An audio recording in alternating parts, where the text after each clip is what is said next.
So if you think about LeBron James, always in the conversation, he always falls short about being the GOAT in comparison to Michael Jordan and Kobe Bryant. What was Kobe known for? Everybody loved Kobe throughout the entire world because they saw his work ethic. They saw the discipline that he had. He had so much self-discipline that it was to the level of like, everyone was like, I don't like him. He comes off a certain type of way, but this man is disciplined. You think Kobe wanted to get up every morning and go to the gym at 5 a.m., then go back home, drop his kids off, go back to the gym at 9 o'clock, go back home, take a nap, go back to the gym at 1 o'clock. I heard Kobe one time tell a story where he was like, man, I go to the gym about 3 days a week. And so that's why I know the story that I just told you, that was his routine. He had a routine where he would get up at 5, work out, drop his kids off, go back to the gym, do what he had to do, go home, eat lunch, take a nap, get back to it.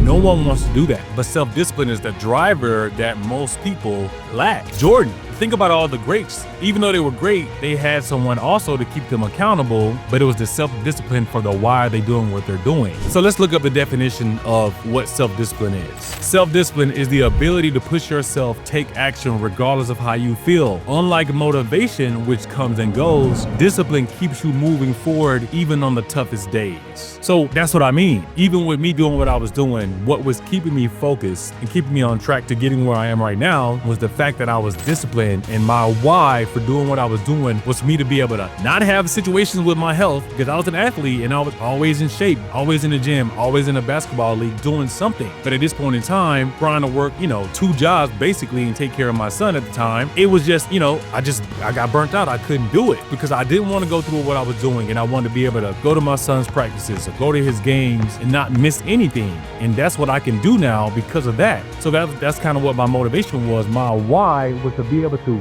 not go through what I'm going through right now. So once you discover that, that's one of the key drivers to keeping you motivated and keeping you disciplined, right? It's not even motivation, it's discipline. I'm gonna give you 5 things that you can do to hone in and build up your discipline. Motivation is a spark. With a spark, it comes and goes. Motivation, it can light a fire, but it won't keep it burning. Self-discipline, on the other hand, is a steady fuel that keeps the fire alive. Whether you're aiming to start a business, improve your health, or achieve personal growth, discipline is a real game changer. So I'm gonna give you 5 practical tips that I came up with that I discovered through integrative psychology and through me going through therapy myself on what helped me get to where I am right now. So number 1 was set clear goals. Define what you're trying to achieve. So for me, again, it was me being able to get back to where I was playing basketball, being in leagues, being at my son's practices, going to his games, not coming home, giving him food. I ended up going through a depression. I would come home, just give him his food, let him play video games, go to sleep, set my alarm to wake up, put him in the shower, get him out, put him in the bed. That was what I was doing. So for me, I had to set my clear goals. Why am I doing this? I put down my why. My why was to not do exactly what I just said. Most of the time, people, they have goals, but they don't have SMART goals. SMART goals, if you don't know what they are, I did a whole video on it, but lucky for you, in the description below, I'll put a free PDF for you to download what the SMART goals are. So click on the link for you to get SMART goals. That'll for sure catapult you to where you're trying to go. That's something that I did learn with integrative psychology and what most people lack. So set clear goals. Number 2, create a routine. A routine is key. Consistency is key. It goes back to what I just said about what Kobe was doing. Kobe said he would get up in the morning at 5, go back to the gym at 9, go back to the gym at 12. This is what he consistently did, right? So for me, same thing. Eventually, I was able to get off work. So during the time when I was going through therapy, I was in a program where I had to go to therapy 3 days a week, 2 hours each time. So it was intensive therapy, but it was consistent. During that time, I had to go for walks and do all these crazy things, but it got me out of the state of depression or the mindset that I was in. So from that, it gave me a routine. They would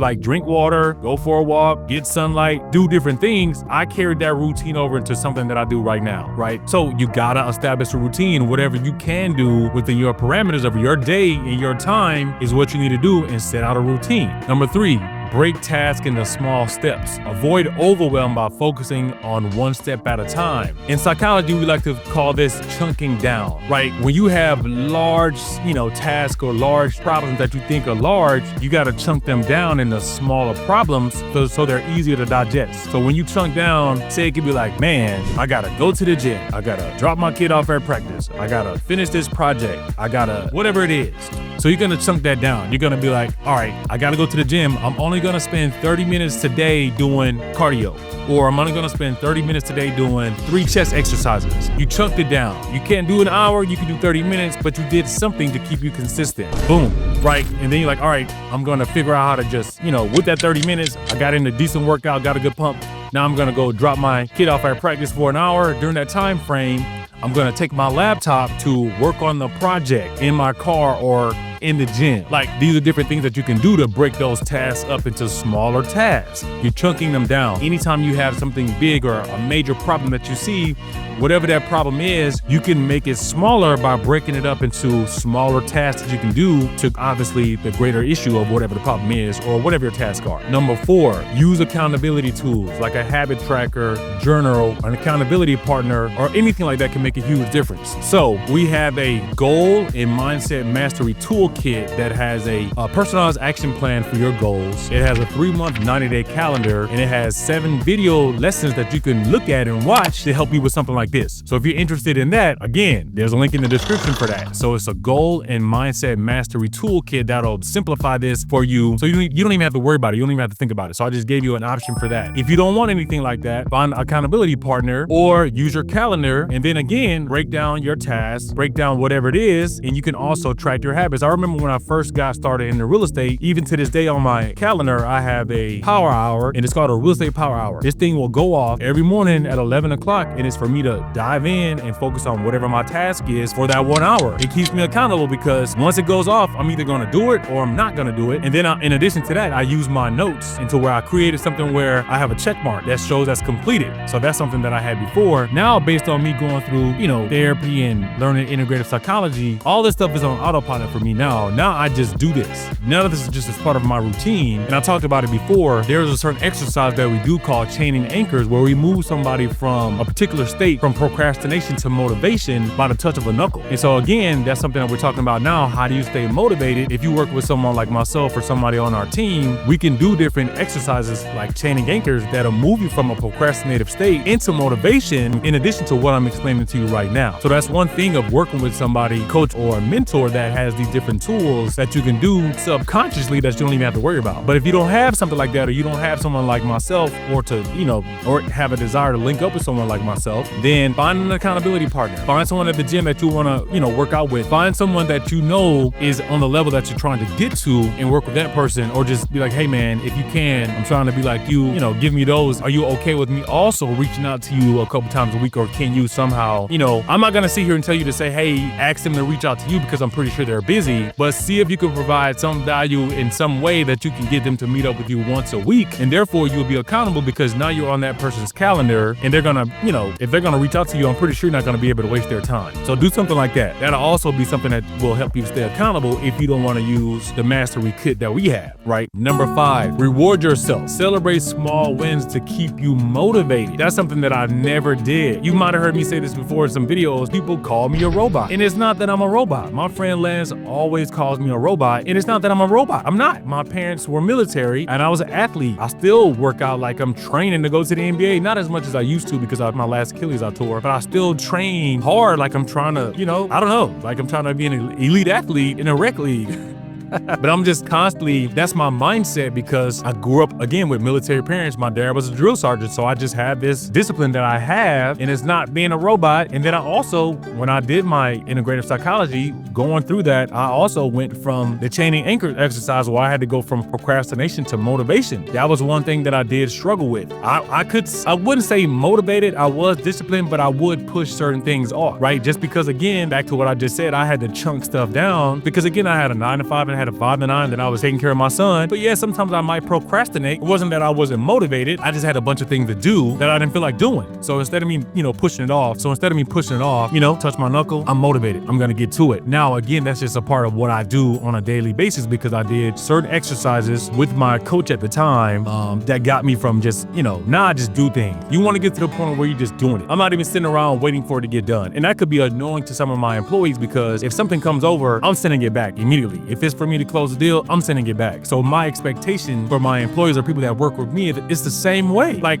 I had a call the other day with a deal I was trying to close, and the title company didn't know I was on three-way. My friend or my agent at the time had called the title company to get something done, and he was like, oh, well, Andre's waiting on a wire for you to send it to him. And she was like, I already sent it. It was already sent. I know it was, because if not, he would be on my phone. Exactly. Like, anyone that knows me knows that if I don't receive something, I'm going to be on your phone, right? Until I get it. Especially if it's been like an hour or 2 hours or 3 hours or 2 days, I'm definitely going to be on your phone, because that's just what I do. I would like to say I'm politely persistent, and that's what you kind of got to do. But anyway, back to reward yourself. Reward yourself for small wins. I love to reward myself at this point in time. When I get a deal closed, then I reward myself. I won't buy anything. Don't ask me for money. Don't ask me for anything, because I'm not going to give it to you until a deal closed. And then I reward myself by maybe buying a pair of shoes, or maybe, going and getting a nice meal or something like that is what I'll do for rewarding myself. That's kind of what you got to do, because a lot of times some people don't have that ability to just stay locked in, especially if they're not seeing the results of the work that they're putting in. When you're being an entrepreneur, when you're doing anything, maybe you're trying to lose weight and get down to a certain percent body fat, you're not gonna see that. You're not gonna see that for probably the first 90 days. You might start seeing little small,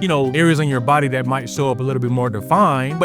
And when you see that, you're like, yes, that'll keep you going. But go out, man. Go to, get you some ice cream, or go to Jamba Juice, go somewhere and do it big. Go to Cold Stone and get some ice cream, right? And if you're an entrepreneur and you got a milestone where you hired an employee, talk about it, brag about it on social media if you're into that, or just talk about it to a friend and be like, man, you know what? I finally was able to hire my first employee. That's a huge accomplishment, because most businesses that are in the States, or probably in general, only have one employee, and that's the person running the business, right? So it doesn't matter what it is, celebrate your small wins in some form. In the beginning, I would have told you, or years ago, I would have told you, don't worry about it, don't celebrate, because that was me. I'm not celebrating nothing. I haven't accomplished anything. It's funny because when you see certain athletes and they make it to the playoffs, and I love using Kobe as an example because he is the epitome, in my opinion, of self-discipline. One of the people were saying, Kobe, how do you feel about, making it to the first round of the playoffs? He's like, the job is not done. I don't feel shit. I don't feel anything at all, because we made it to the first round of the playoffs. That's not a championship, right? That's a very rigid outlook to have when you're starting the business, because it's so hard to stay motivated. So give yourself small wins however you can. That's what I want to say. Like, the next thing I want to say is I got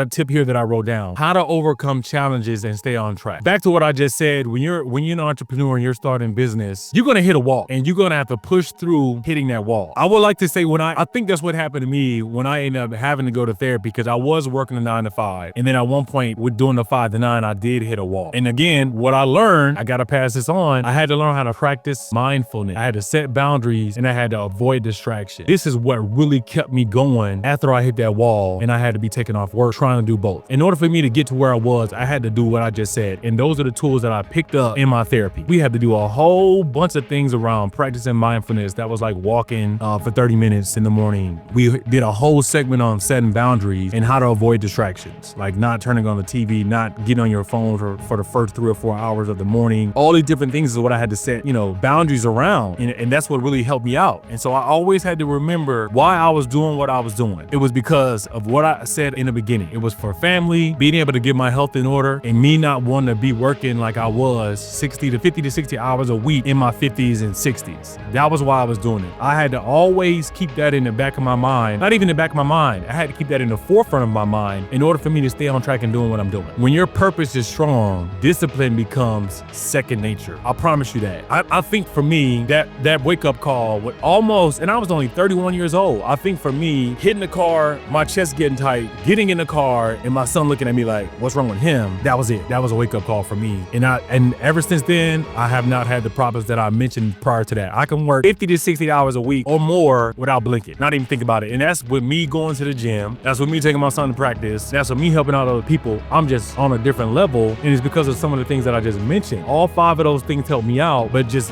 being able to just be like, this is why I'm doing it. And then I'm seeing the results, and I'm seeing that people are happy. I got testimonial. It's like progress. Slow progress is still progress, and that's kind of what you want. You want to see whatever you can. So discipline doesn't just help you achieve goals. It transforms who you become. Back to what I was saying, my friends called me a robot, but man, did it not change the person that I am today? Did it not change the person that I am today? Podcasts, 3 books, 5 companies, 12% body fat. that. Travel the world. This is all through discipline, not motivated, because I'm not motivated every day I work up. I'm not motivated to do YouTube videos or record a podcast when I got 15 deals, but I still do it. I'll figure out a way to, maybe I'll record one day when I don't have anything to do, I'll bang out 5 YouTube videos and then just boom, I got them in the pipeline. Now I don't have to worry about that for 5 or 6 weeks because I got, enough video. Then I can go focus on something else. You come up with different strategies to make sure you get whatever it is done, and that's what discipline does. Again, I think most of the time people struggle with self-discipline is because they don't have SMART goals. Everything that I just outlined to you, I'm able to do that because I have SMART goals, right? Once you figure out what that is, you're gonna understand what I'm saying by having SMART goals and how that would change your life. So click the link in the description to download the free PDF to learn what SMART goals are, because without that, anything that you're trying to do is gonna be so hard for you to accomplish, and that's why I wanna give it away for free. But I also want you guys to get that mindset, that goal and mindset mastery toolkit, because it goes down, it breaks down everything that I just said. And a lot of times we don't have the framework, we don't have the tools and resources to do what we're trying to do. And then you get motivated, you get unmotivated, you get defeated because it seems like it's such a large hill for you to climb. And it is, until you're able to break those goals down into small actionable items and have a calendar and have your own accountability. A lot of times people don't need someone else to keep them accountable. It's so easy for you to keep yourself accountable if you know how to do it. And that's what the goals and mindset mastery toolkit is for. So go ahead, download that too, download both. And I promise you, it'll make everything that I'm saying so much easier. So if you want a step-by-step guide, there you go. You have both. But I don't know, my goal in life, now because of what I've gone through, I know that people want to be the best version of themselves. And again, I wish I could tell you the person that I used to be. The person that I was before isn't the person that you see sitting here now. This person was built because of my life experiences, some of what I just shared, and it all came through, being able to take what I've gone through in my experiences and turn them into a positive and get tools and resources that will allow me that allowed me to navigate life. Life is hard when you don't have tools and resources to get through life with. And so hopefully this video and the things that I provided in the description for you to click on will do that for you. So until next time, I hope you find this helpful. If so, share with your friends. Take care.